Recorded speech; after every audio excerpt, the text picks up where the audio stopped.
Mas a gente abre o Você Bonita de hoje para um assunto também importantíssimo. Conversava aqui com o nosso convidado. Mês passado foi o Setembro Vermelho, um mês importante aí dentro da cardiologia, um mês de alerta, né, para alguns problemas cardiovasculares e para doenças também, e que a gente tem que estar sempre atento a alguns sintomas. Hoje a gente vai falar da angina e a gente até vai mostrar para vocês diferenças do infarto, porque tem muita coisa que a gente confunde, acha que são, enfim, as mesmas coisas no final, né, e alguns sintomas são até diferentes. Todos, claro, te levam ao médico, ao hospital, num caso de emergência. Porém, a gente vai entender aí a diferença, né, nesses dois casos. Convidamos mais uma vez o cardiologista, Dr. Guilherme Sangirardi. Bem-vindo. Como vai, doutor? Carol. Tudo bem, e você?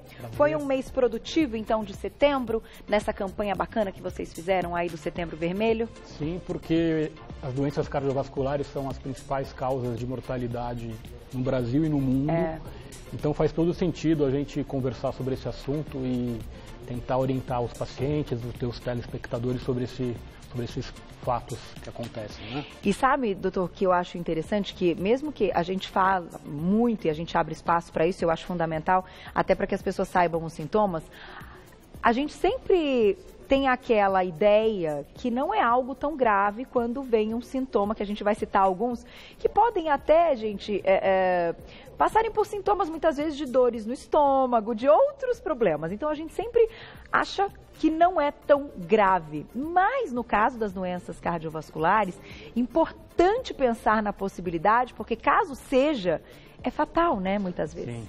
O diagnóstico tem que ser feito de uma maneira precoce e o tratamento mais ainda. Então, qualquer tipo de dor torácica, dor abdominal, a gente tem que prestar muito atenção. Pode não ser doença cardiovascular, mas pode ser. E muitas vezes ela vem com uma característica não muito típica.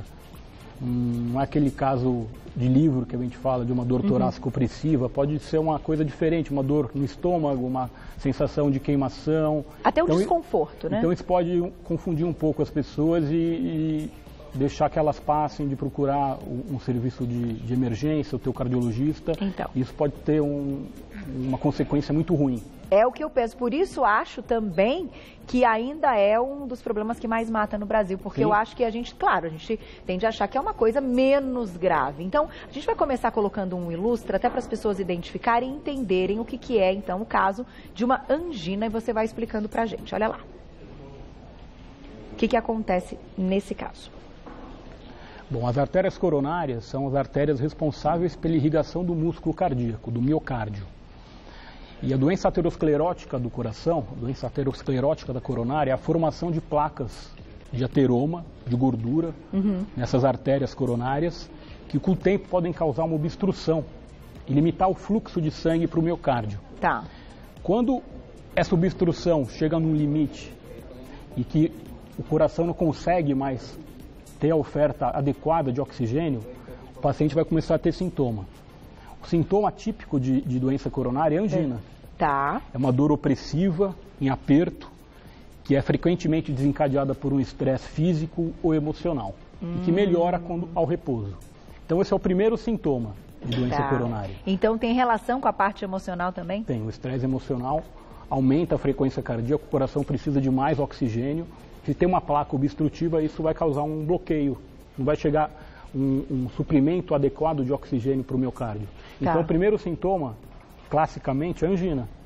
Então tem relação com o estresse emocional, sim, não só o estresse físico de fazer um esporte e ter dor, mas você ficar nervoso, passar por um estresse emocional pode desencadear um quadro de angina. Quando você tem uma placa de aterosclerose já obstruindo a tua artéria. Tem que ter, claro, essa questão da placa obstruindo a artéria. Vamos colocar então os sintomas, até para a gente diferenciar e entender, né, a relação e a diferença com o infarto. Olha lá. Então a gente tem aí, primeiro, né, do infarto, alguns sintomas. Então, pressão ou dor no peito, dor ou desconforto em dos dois braços, né, nas costas, pescoço e estômago, falta de ar, suor frio, náuseas e dor de cabeça. Esses são, então, os clássicos, como você comentou, que é o caso de livro, certo? Sim. O infarto é quando essa obstrução é uma obstrução tão importante, na verdade, a artéria está quase totalmente entupida ou entupida, 100%, e você tem um sofrimento do músculo cardíaco. O infarto é a morte celular, é a morte do miocárdio. Então, paciente com infarto agudo do miocárdio, a artéria está completamente obstruída. Tá. Os sintomas são mais importantes, é uma dor torácica de maior intensidade, prolongada, que pode se irradiar para a região do pescoço, mandíbula, membros superiores, região dorsal, as costas, tá. E pode vir acompanhado de náusea, vômito, uma sudorese fria. Então, nesse caso, o infarto do miocárdio é uma obstrução completa da coronária que vai desencadear morte celular. Por isso que o diagnóstico é tão importante, ser feito tão rápido e o tratamento ser também o mais precoce possível, porque o objetivo do tratamento no infarto do miocárdio é você reabrir essa artéria. Você precisa reabrir a artéria para você restabelecer o fluxo de sangue para o músculo cardíaco e minimizar as consequências que esse infarto pode ter. E a angina pode ser, então, primeiro... A angina pode ser um primeiro sinal, passo, né? Pode ser um primeiro sinal de doença coronária. Tá. Na verdade, ela pode dar um aviso, e aí é tão importante você observar o paciente, ter consciência do que ele está sentindo, para procurar um cardiologista, procurar uma unidade de emergência para ter um atendimento por um profissional que vai fazer esse diagnóstico de uma maneira correta.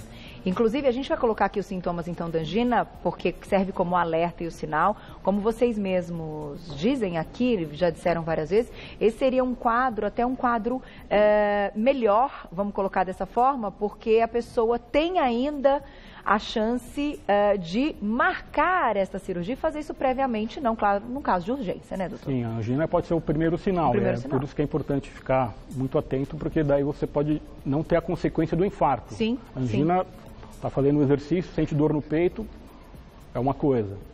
Então, o seu coração deu um sinal para você. O infarto já é uma obstrução total da artéria, então já está tendo sofrimento do músculo cardíaco. Então, é bem sério, gente. É muito importante. Vamos colocar, então, alguns dos sintomas da angina, né? E entendam, então, como um alerta mesmo, que é dor no meio do peito, a dor aumenta depois do esforço, a dor diminui no repouso, a dor aumenta com o estresse, então a gente falou da questão emocional, e a dor pode se espalhar pelo corpo. Então, gravem, eu acho que a gente pode colocar isso nas redes sociais também, serve como alerta para, inclusive, você mandar para outras pessoas. Importante que todo mundo tenha isso, né? Vamos colocar também uma perguntinha do público, aproveitando, e a gente já vai falar da angina. Da Mônica, obrigada, um beijo para você. Tem algum exame que detecta se a dor no peito é uma angina? Vamos falar então dos exames e também do tratamento. Bom, deixamos uma perguntinha, mostramos aí alguns dos sintomas, né, no caso da angina, e a gente nota que é bem diferente, né, doutor? Agora, a Mônica pergunta a questão do exame. Eu acho sempre muito legal a gente poder colocar aqui as possibilidades hoje dos exames que nós temos, né? O que vocês consideram padrão ouro para rastrear alguns desses problemas, mas o que também deve estar presente no check-up anual de todas as pessoas, né? Uhum. Bom, existem exames, claro, para detectar, para a gente investigar se uma dor torácica tem origem de uma insuficiência coronariana. Tá. O teste ergométrico é um. Você colocar o paciente sob um estresse físico, se ele tiver alguma obstrução na coronária, em algumas situações você vai ter alguma alteração eletrocardiográfica no esforço. Tá, isso sem oxigênio ou com oxigênio? Que a gente tem, acho que, duas possibilidades. Sem oxigênio. Sem oxigênio. O ergoespirométrico, que é esse que você fala que é com oxigênio, é para avaliar alguns outros parâmetros, mas para investigação de doença coronária, o teste ergométrico é uma das opções. A cintilografia miocárdica, que é um exame combinado entre o estresse físico, que é a esteira, e uma tomografia do coração, onde você injeta uma substância que vai contrastar o miocárdio, e você vai fazer uma comparação no estresse e no repouso. Isso, de uma maneira indireta, você pode dizer se tem alguma suspeita de ter alguma obstrução. Esses são métodos não invasivos. Certo. Quando você tem uma alta suspeita de doença coronária, por exemplo, um paciente com infarto do miocárdio, o paciente está num pronto-socorro, fatalmente ele vai cair num exame invasivo, que é o cateterismo cardíaco. É um exame que vai mostrar de uma maneira de 100%, vai mostrar a anatomia real da artéria coronária, vai mostrar se tem uma placa obstrutiva ou não. E se houver isso, ele pode ser tratado na mesma hora que a angioplastia, que é o tratamento terapêutico. Certo. Onde você vai tentar fazer a desobstrução por meio de balões, implante de stent, mas é uma outra situação. Não é todo local, não é todo serviço, não é todo hospital que tem esse tipo de retaguarda. E o eletro, doutor, que vocês falam tanto e que é algo que... O eletrocardiograma é até mais acessível. É um exame muito importante no diagnóstico do infarto agudo do miocárdio, porque ele vai mostrar que a artéria está fechada. O paciente chega com uma dor torácica prolongada, com todas essas características que a gente falou.